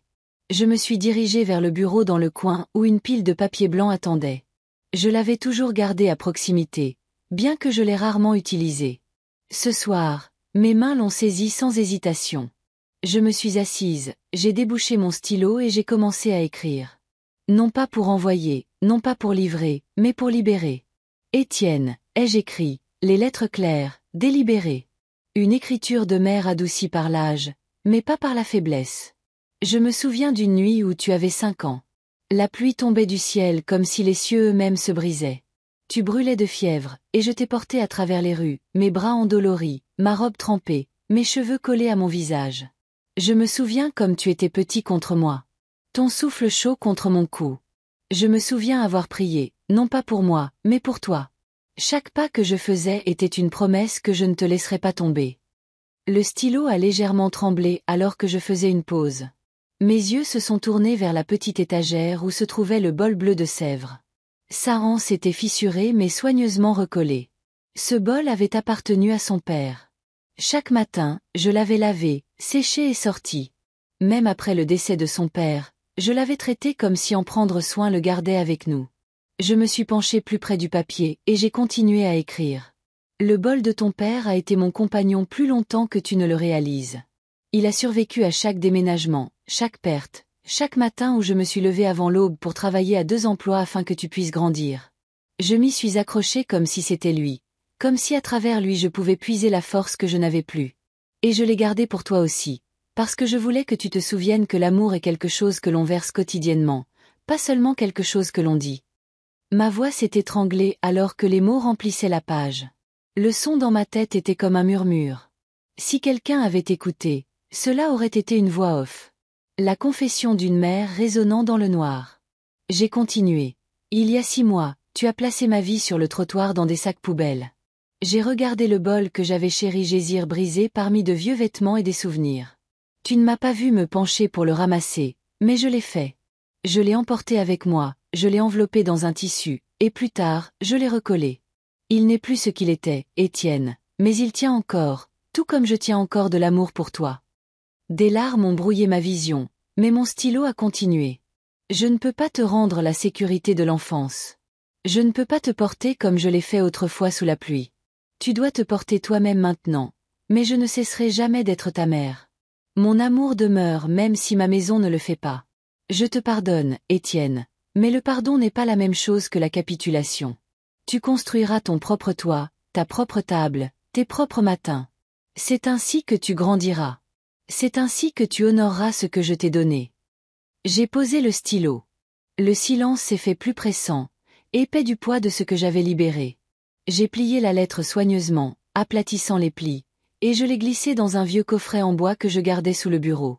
À l'intérieur se trouvaient déjà de petites reliques de ma vie, des photographies, les talons de billets de train de mon voyage de retraite, et maintenant cette lettre. Doucement, j'ai soulevé le bol bleu de Sèvres et je l'ai placé à l'intérieur de la boîte également. Sa couture recollée a capté la lumière de la lampe.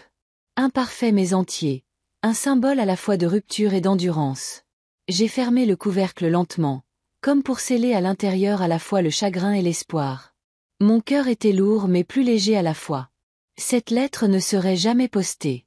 Étienne ne la lirait jamais. Mais elle n'était pas pour lui. Elle était pour moi. Pour mettre en mots ce qui m'avait hanté et pour laisser les mots reposer en silence. J'ai murmuré dans la pièce, ma voix basse mais certaine. Je te pardonne, mon fils. Mais je ne me perdrai pas à nouveau. Le poids s'est déplacé dans ma poitrine, et j'ai ressenti quelque chose de nouveau.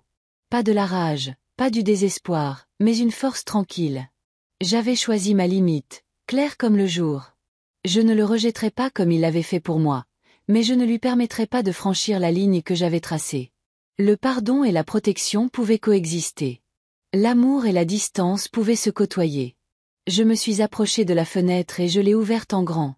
Les lumières de la ville scintillaient sur la rivière, chaque reflet se brisant et se reformant à la surface de l'eau. J'ai inspiré profondément, laissant l'air de la nuit me laver. À ce moment, j'ai su que c'était le pivot. C'est là que la douleur se courbait vers la guérison, où la colère se dissolvait dans la résolution. Le destin d'Étienne serait le sien à façonner. Le mien, enfin, était fermement entre mes propres mains. J'ai fermé la fenêtre doucement, j'ai éteint la lampe et je me suis glissée dans mon lit. Mon corps s'est détendu dans le calme. Mon âme, plus stable qu'elle ne l'avait été depuis des années. La lettre, le bol, les souvenirs. Ils resteraient avec moi. Mais moi, Sylvie, j'avancerai, déchargée. J'ai appris à quoi ressemble la responsabilité quand personne ne la raconte et qu'aucune caméra ne s'attarde pour les applaudissements. Elle est arrivée dans des enveloppes et des tampons du tribunal, dans des courriels qui commençaient par « avis » et se terminaient par « solde dû ». Je n'ai rien orchestré de tout cela. Je n'ai même pas répondu à tous les messages. J'ai regardé les semaines tourner comme des pages, et les choix d'Étienne ont rattrapé Étienne. La première enveloppe est arrivée à mon adresse par erreur, un créancier me liant encore à l'ancienne maison. Je l'ai ramené à la boîte aux lettres. Plus tard, Claire m'a envoyé par texto une photo des affichages du palais de justice. Un petit avis listait mon fils parmi les défendeurs pour des comptes impayés. J'ai regardé la photo et j'ai retourné mon téléphone, face cachée. Par des voisins qui m'écrivent encore, j'ai appris qu'il avait perdu son poste à l'agence. Ils ont appelé ça une restructuration. Le vendredi est arrivé, et son badge n'ouvrait plus la porte. Il est sorti en portant une boîte en carton. Les factures ont une façon d'apprendre à courir plus vite que les gens. Les services de recouvrement l'ont trouvé. La voiture est partie la première. Il l'a rendue avec 2 mois de retard et a quitté le parking avec un horaire de bus plié dans sa poche, comme une nouvelle carte qu'il ne voulait pas. Un ami lui a prêté une sous-location pour 3 semaines. Le bail de l'ami s'est terminé et le canapé avec. Il a dormi 2 nuits dans un motel près de l'autoroute. Les services de logement social ne se soucient pas du charisme. Ils se soucient des formulaires avec des cases et des justificatifs. Il a fait la queue dans des files où tout le monde garde le visage tourné vers le sol. Il a rempli des demandes d'une écriture fatiguée, les chiffres sur ses fiches de peine étant plus suffisants pour le placer au-dessus du seuil. Un employé a glissé une brochure sous une vitre et a dit que des logements à loyer modéré pourraient se libérer à l'automne. Un après-midi, je marchais sur le sentier au bord de la rivière et je l'ai vu de l'autre côté de la rue, les épaules arrondies sous une veste trop fine pour le vent. Il ne m'a pas vu. Il lisait un avis collé sur une porte. Je me suis arrêté derrière un arbre et je lui ai laissé son intimité, le seul cadeau que je pouvais lui faire. Mélissa a envoyé un message une fois dans un groupe de discussion à peine vivant, demandant des chambres à louer près de chez ses parents. Plus tard, j'ai appris qu'elle avait déménagé plus loin avec les enfants, plus près d'un emploi avec des horaires réguliers et une assurance maladie. Étienne a finalement trouvé une chambre près de la gare de triage, au 3e étage, avec une fenêtre donnant sur un mur de briques. Le loyer était bas parce que les escaliers étaient raides et que le chauffage cliquetait comme une vieille fanfare. Il m'a envoyé l'adresse par texto, sans fioriture. Je l'ai enregistré. Je ne lui ai pas rendu visite. L'amour ne frappe pas toujours à la porte tout de suite. Il a pris des postes pour approvisionner les rayons dans un hypermarché. Puis du travail le week-end avec une équipe de déménageurs. La première fois qu'il a mal soulevé une commode, il s'est tordu le dos et a passé une nuit par terre avec une serviette roulée sous les genoux. Le lendemain matin, il a préparé des commandes et a appris à plier les genoux. Il a appris les itinéraires de bus par cœur et quelle laverie automatique accepte les pièces. Les créanciers appelaient toujours. Il a appris à répondre et à négocier, à demander des plans de paiement qui ne le noyaient pas. Un avocat spécialisé en surendettement, le même nom que j'avais glissé dans l'enveloppe au café, a déposé son dossier au début du printemps. La paperasserie était fade et impitoyable. Elle exigeait de suivre des cours au titre sobre sur l'argent et le comportement. À la réunion des créanciers, il s'est assis sous des néons pendant qu'un mandataire posait des questions simples qui tombaient comme des pierres. Il a répondu oui, puis non, puis je ne sais pas, et a signé des papiers qui semblaient plus lourds que n'importe quelle commode qu'il avait porté tout l'été. Je n'ai rien arrangé. Je n'ai pas envoyé d'argent pour le loyer dans un élan de miséricorde tardif. Je me tenais à ma fenêtre et je regardais la rivière garder son rythme. La responsabilité n'est pas une scène de foule. C'est un homme qui se réveille à 5 heures pour attraper le premier bus. C'est une signature sous serment. C'est la décision silencieuse d'arrêter de promettre et de commencer à payer. Un soir vers la fin de l'été, je suis passé devant son immeuble en allant au marché. Je ne l'avais pas prévu. Sur le perron était assis Étienne avec un petit sac de courses entre ses chaussures. Du pain, des œufs, un pot de beurre de cacahuète et une pomme. Il tenait la pomme comme un rappel que quelque chose peut encore être doux. J'ai continué à marcher. Au coin de la rue, je me suis arrêté et je me suis retourné juste assez pour le voir casser la pomme en deux avec ses mains et offrir la plus grande moitié à un garçon du 2e étage. Le garçon a souri et s'est assis à côté de lui. Étienne a montré au garçon comment jongler avec 2 morceaux et en attraper un. Ce n'était pas la rédemption. C'était une note tenue sur un ton plus stable. Cette nuit-là, j'ai écrit une phrase dans mon carnet de « choses que je peux faire ». Je peux laisser les conséquences enseigner. Ce n'était pas un triomphe. Ce n'était pas de la cruauté. C'était la confiance la plus simple que je pouvais pratiquer. Il avait cherché de l'air et avait trouvé la terre ferme. Mon rôle était de rester le rivage qu'il pourrait reconnaître de loin, stable, sans fioriture, toujours là. La responsabilité n'est pas la vengeance. C'est la lumière du jour qui revient à la même heure chaque matin, que nous soyons prêts ou non. J'ai mis mon réveil, j'ai préparé de la tisane dans ma propre cuisine et j'ai souhaité à mon fils une autre journée ordinaire pour essayer à nouveau. J'avais pensé que mon appartement serait toujours temporaire, un lieu d'attente entre qui j'étais et qui je devais encore devenir. Mais un soir d'automne, alors que l'air portait l'odeur de la fumée de bois et que la rivière chatoyait de reflets orangés, j'ai ouvert ma porte et j'ai réalisé que j'avais commencé à façonner un nouveau genre de famille. Non pas celle liée par le sang, mais celle tissée par le choix, la gentillesse, la survie. Claire est arrivée la première. Un plat à gratin en équilibre sous un bras et une bouteille de cidre pétillant sous l'autre. Elle m'a embrassé sur la joue, son parfum doux, familier, rassurant. Derrière elle venait Hélène, une veuve de mon immeuble qui avait perdu son mari 3 hivers auparavant. Elle portait un plateau de biscuits qu'elle avait préparé avec sa petite fille cet après-midi-là. Puis Marion, qui avait autrefois partagé mon arrêt de bus sur le chemin du travail il y a des années, marchant maintenant lentement avec une canne, mais souriant largement comme si elle avait attendu toute sa vie une invitation comme celle-ci. J'ai mis la table avec des assiettes dépareillées trouvées dans des brocantes et des dons. Rien n'était assorti, mais d'une manière ou d'une autre, tout avait sa place. Des bougies vacillaient, captant la verrerie avec de douces étincelles. Le gratin fumait, le pain se réchauffait dans le four, et le beurre ramollissait sur le comptoir. Nous avons tiré des chaises de tous les coins de mon petit appartement et les avons serrées autour de la table. Quand nous nous sommes finalement assises, il y a eu un silence, non pas gênant, mais sacré. Le genre de silence qui se produit lorsque tout le monde reconnaît qu'il est exactement là où il devrait être. Nous avons commencé par des histoires.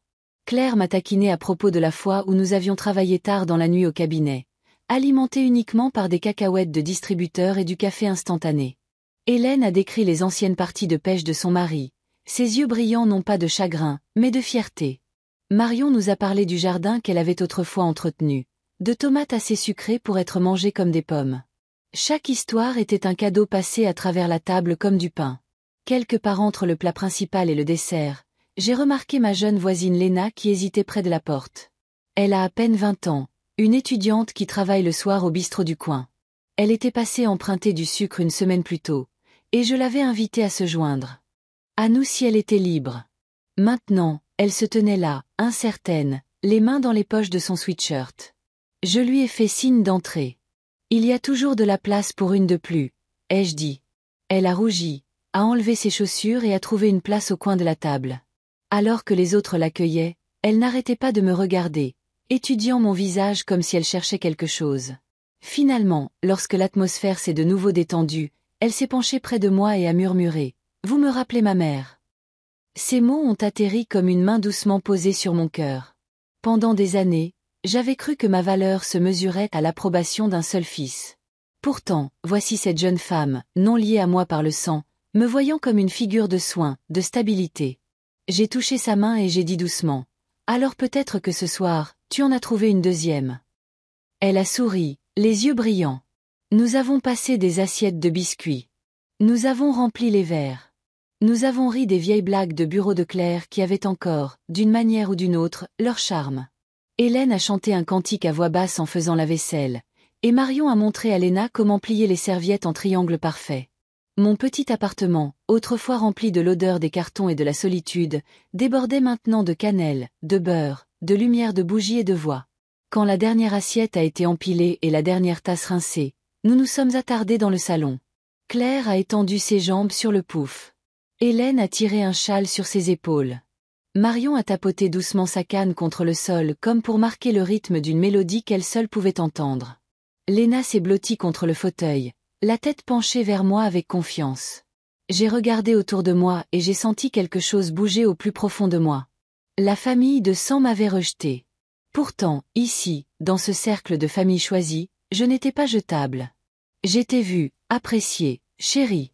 Pas comme un fardeau, pas comme un reste, pas comme une ligne dans les plans de quelqu'un d'autre. J'étais une personne qui avait encore des histoires à raconter, des tartes à faire, des mains à tenir. Avant de nous séparer, j'ai donné à chacune d'elles un petit souvenir de mes boîtes. Hélène a reçu une écharpe que j'avais tricotée il y a des années. Marion a pris une petite tasse à thé avec une fissure soigneusement réparée à la colle dorée. Claire a accepté un vieux stylo de bureau, plaisantant qu'elle n'aurait plus d'excuses pour oublier d'écrire. Et Léna, de ses doigts tremblants, a accepté un petit cœur en céramique que j'avais trouvé dans un vide-grenier. Elle l'a glissé dans sa poche comme si c'était la chose la plus précieuse qu'elle possédait. Quand la porte s'est refermée derrière la dernière invitée, je me suis assise seule dans le bourdonnement silencieux de mon appartement. Pourtant, je ne me sentais pas seule. Leur voix résonnait encore, chaude comme la lueur de la dernière bougie.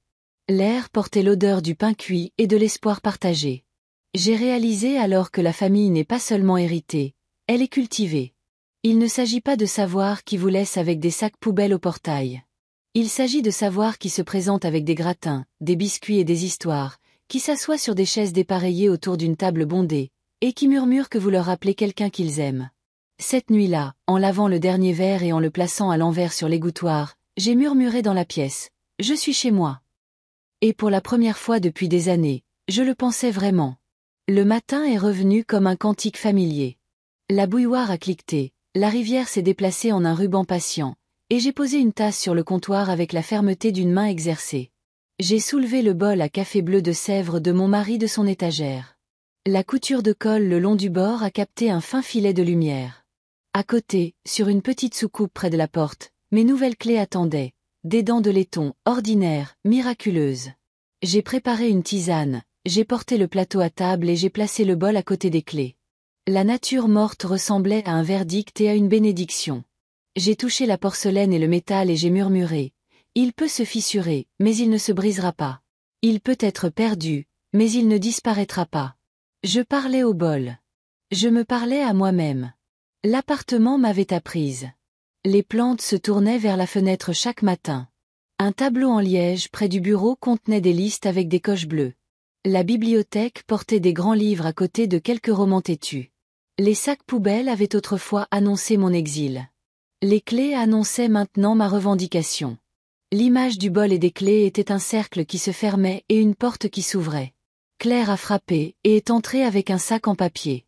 Des bagels, a-t-elle dit, les joues rouges de la marche. Nous avons rompu le pain chaud et avons mangé avec un appétit tranquille. Elle a regardé la table, a vu l'association et a hoché la tête.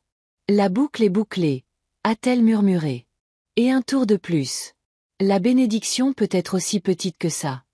Après son départ, j'ai ouvert mon carnet et j'ai écrit le titre qui me trottait dans la tête depuis des semaines. Des sacs poubelles aux nouvelles clés. Les gens du centre social n'arrêtaient pas de me demander comment ouvrir des comptes, comment protéger leur pension, comment vivre seul sans s'excuser. Je n'aime pas les microphones, mais j'honore les questions. J'ai créé un blog simple et j'ai commencé. Le premier article racontait l'histoire directement, sans fioriture. Le deuxième expliquait un contrat d'assurance vie en langage clair. Ce que c'est, qui le détient, pourquoi il protège. Le troisième proposait une liste de courses pour une personne et une marmite de soupe qui dure jusqu'à mardi. J'ai ajouté une page intitulée « Rituel ». J'ai écrit que rincer une tasse préférée peut être un moyen de rappeler à vos mains qu'elles vous appartiennent toujours. J'ai cliqué sur « Publier » et j'ai laissé la rivière continuer à couler. 1 heure plus tard, un commentaire est apparu. « Merci. Je me reconnais ici. » Puis un autre. « Ma fille m'a envoyé ça. Je pensais que j'étais seule. » Un autre. « Vous avez transformé la douleur en une carte. » J'ai imprimé cette ligne et je l'ai épinglée sous les mots « Continue ». Le lundi, je me suis jointe à un cours de yoga pour seniors au centre de loisirs. Nos tapis grinçaient. Notre instructrice nous rappelait de desserrer nos mâchoires. En posture du guerrier, je me sentais ridicule et solide. En savasana, j'ai pleuré pendant 3 minutes et je me suis relevée plus légère. Une femme nommée Béatrice m'a serré la main et a dit « Ça devient plus calme. Pas plus facile. Plus calme. » Nous avons marché ensemble sur 2 pâtés de maison pour rentrer. 2 femmes trouvant un rythme réalisable. Le mercredi, j'écrivais. Le blog a rassemblé des lecteurs dont je n'apprendrai jamais les noms en personne. Une grand-mère à Phoenix, une infirmière à Buffalo, un fils qui aurait aimé savoir comment aider sa mère. J'ai répondu à certains commentaires avec des détails spécifiques et à d'autres avec une seule phrase. Vous n'êtes pas jetable. Le jeudi, le centre social organisait un atelier gratuit sur les outils juridiques de base. Arthur, l'avocat de mon défunt mari, a accepté d'enseigner 1 fois par mois. Je versais la tisane et je traduisais le vocabulaire du pouvoir en langage de cuisine. J'ai commencé à transporter des fiches dans mon sac à main avec 3 lignes. Un numéro d'urgence, un site d'aide juridique et la phrase que j'avais prononcée sur le bol. Il peut se fissurer, mais il ne se brisera pas. Je les distribuais discrètement, des graines dans des enveloppes sans prétention. La vie est restée ordinaire et gérable. Je cuisinais des haricots le dimanche et je congelais des portions. Je raccommodais le coude de mon pull. Je changeais les piles du détecteur de fumée avant qu'il ne puisse se plaindre à 2 heures du matin. Il y avait des progrès que je pouvais mesurer. Une femme a écrit « J'ai ouvert mon propre compte bancaire aujourd'hui ». Une autre « J'ai demandé à être ajoutée à l'acte de propriété ». Une autre « Je suis partie et je continue de partir ». Le bol et les clés gardaient leur poste sur la table. J'ai pris des photos pour le blog, le bord réparé captant la lumière du matin, les clés étalées comme des lettres et plans, foyer. Mes mains, plus âgées, stables, encadrant les deux. Je ne montrai pas mon visage. C'est une histoire sans visage. Les objets parlent. Un soir, Léna, la voisine, a frappé avec un CV. Nous avons transformé les excuses en verbes et avons coupé le reste. Elle m'a serré dans ses bras à la porte et a dit « Vous donnez l'impression que c'est possible ». Quand elle est partie, je suis restée la paume sur le bois, reconnaissante pour la simple réciprocité de l'espoir. De petites invitations sont arrivées. Une bibliothèque m'a demandé de donner une conférence. J'ai refusé et j'ai écrit un guide imprimable à la place. Une radio locale a demandé une interview. J'ai dit oui quand ils ont promis aucun spectacle. Après sa diffusion, d'autres messages. J'ai vidé le tiroir des vieilles enveloppes et j'ai mieux dormi. Merci de parler doucement. Pour mon anniversaire, Claire m'a offert un porte-clés en forme de petite maison. Nous l'avons attaché à mon trousseau. Les clés ont teinté les unes contre les autres comme des pièces dans une fontaine. Nous avons marché jusqu'à la rivière, sans rien dire pendant un long moment. L'amitié c'est quand le silence est le langage le plus vrai. De retour à la maison, j'ai de nouveau préparé de la tisane. J'ai posé le bol bleu de Sèvres à côté des clés et j'ai pris une photo. Je l'ai postée avec la phrase qui était devenue un refrain. Il peut se fissurer, mais il ne se brisera pas. Il peut être perdu, mais il ne disparaîtra pas. Les commentaires ont fleuri comme des lanternes dans un champ sombre. Ma mère vous aurait adoré. J'ai 30 ans et vous m'avez fait réfléchir à la façon dont je parle aux femmes qui m'ont élevée. Je pensais être la seule à avoir ramassé ma vie sur le trottoir. Je ne suis pas seule.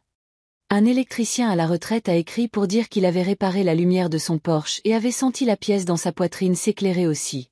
Une enseignante a partagé mon guide avec sa classe d'alphabétisation. Une petite fille a imprimé le mantra et l'a collé à l'intérieur du placard de sa grand-mère. Ils ont écrit « Merci ». Je ne crois pas aux fins bien rangées. Je crois aux continuations fidèles. Le cercle n'est pas parfait. C'est une spirale qui revient aux mêmes endroits avec plus d'espace à chaque fois. Certains matins, la vieille douleur se réveille avec moi. Je touche la couture réparée et je me souviens. Puis la bouilloire fredonne. La rivière plaide pour le mouvement. Et je le choisis. Je choisis à nouveau. Je remets le bol sur son étagère et j'accroche les clés près de la porte. Demain, je verserai de la tisane à l'atelier, je marcherai jusqu'au yoga, j'écrirai 2 paragraphes et je répondrai à 3 messages avec soin. J'achèterai une part de tarte et je la mangerai sur le balcon alors que la lumière deviendra dorée. Si vous écoutez et que vous vous êtes déjà tenu devant un portail avec votre vie emballée dans des sacs, écoutez-moi. Vous n'êtes pas l'ordure. Vous êtes le gardien des clés. Venez vous asseoir à la table. Nous préparons une tisane. Nous planifierons. Nous avancerons ensemble, tranquillement et régulièrement, jusqu'à ce que le calme sonne comme une victoire. Le téléphone a vibré une fois sur la table. J'ai failli l'ignorer, mais l'habitude a attiré mes yeux. L'écran affichait le nom d'Étienne, un message plus court qu'un souffle. « Maman, je suis désolée. Quand tu seras prête, j'attendrai. » Ma main a plané, puis s'est abaissée. Je n'ai pas répondu. J'ai posé le téléphone face contre la table, son pouls silencieux se fondant dans le bourdonnement du soir. J'ai porté ma tisane sur le balcon. La rivière s'étendait en bas, un long collier de lumière, chaque ondulation captant le coucher du soleil et le renvoyant plus brillant. Les voitures chuchotaient sur le pont. Des rires flottaient depuis le parc où les enfants étiraient les dernières lueurs du jour. J'ai enroulé la couverture autour de mes épaules et je me suis adossée à la chaise. Le monde était stable sans réponse. À l'intérieur, la table portait sa nature morte familière, le bol réparé et les nouvelles clés. Je les ai regardés à travers la porte ouverte. 2 objets, 2 vérités. Quelque chose de brisé, toujours utile. Quelque chose de nouveau, revendiquant sa place. Ils me regardaient tandis que je regardais la rivière. Compagnons en silence. J'ai pensé aux années où le rire d'Étienne remplissait ce genre de soirée, où ses mains cherchaient les miennes sans honte. J'ai pensé à la voix tranchante de Mélissa dans ma cuisine, ses yeux mesurant déjà mon absence avant qu'elle ne soit réelle. Puis j'ai pensé à Claire, à Béatrice, au CV de Léna, aux voisins qui se passaient du pain sur ma petite table. Le bilan n'était pas simple. Il était alourdi par la perte et équilibré par des cadeaux inattendus. Je ne savais pas ce qui se passerait avec Étienne. Peut-être qu'il construirait à partir des ruines. Peut-être qu'il y errait plus longtemps. Mon choix n'était pas de décider de son sort, mais de protéger le mien. Les limites, autrefois étrangères, étaient devenues fluides. Le message sur mon téléphone n'a pas défait la couture du bol ni arraché les clés de ma main. Il existait simplement, comme une note laissée sous un paillasson, en attente. Je pourrais l'ouvrir un jour, ou jamais. Les deux étaient de la survie. Les deux étaient de l'amour, à leur manière mesurée. J'ai murmuré dans le crépuscule, sans être certaine si c'était une prière ou un rappel. Certaines portes se ferment pour que nous puissions en franchir d'autres. L'air du balcon me l'a renvoyé, frais et sûr. Je ne sais pas ce que demain nous réserve, ai-je dit. Mais je sais ceci, je ne serai plus jamais mise à côté de sacs poubelles. Les mots ont atterri dans ma poitrine avec le poids d'un vœu et la légèreté d'une libération. La guérison n'est pas bruyante. Elle est stable comme une rivière, comme un souffle. J'ai pris les clés de la soucoupe et je les ai tenues dans ma paume. Elles étaient chaudes des derniers rayons du soleil. Les dents de laiton brillaient comme de petits torchers. J'ai refermé mes doigts dessus, j'ai senti le poids, la promesse. La caméra de la mémoire s'est approchée, cadrée serrée sur le trousseau de clés contre ma peau. Pour un fondu non pas vers le noir, mais vers la lumière. Le genre de lumière que l'on emporte avec soi. Avant de lâcher prise, j'ai pensé à vous. Quiconque est assis dans une autre pièce à regarder cela se dérouler. C'est peut-être le matin là où vous êtes. Le jour commençant avec la vapeur s'élevant d'une tasse de café. C'est peut-être tard dans la nuit et des histoires comme celle-ci vous tiennent compagnie quand le silence devient trop vif. Où que vous soyez, sachez que je lis les commentaires. Chacun est un fil nous reliant à travers la distance. Vos mots ne sont pas vains. Ils atteignent. Ils stabilisent. Ils guérissent.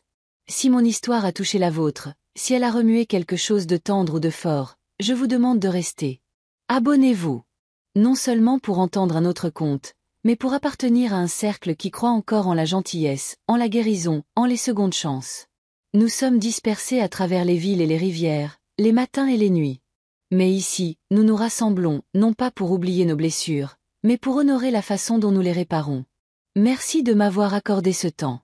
Merci de vous être assis avec moi au bord de la rivière, d'avoir tenu le bol et les clés dans votre imagination. Emportez-les dans vos propres jours. Rappelez-vous que parfois le miracle ne frappe pas bruyamment. Il attend, patient, jusqu'à ce que vous soyez prêt à tourner la serrure, à ouvrir la porte et à laisser votre cœur respirer à nouveau. Prenez soin de vous, où que vous soyez, jusqu'à la prochaine histoire. Gardez vos clés près de vous, votre tasse stable, et votre courage silencieux mais intact.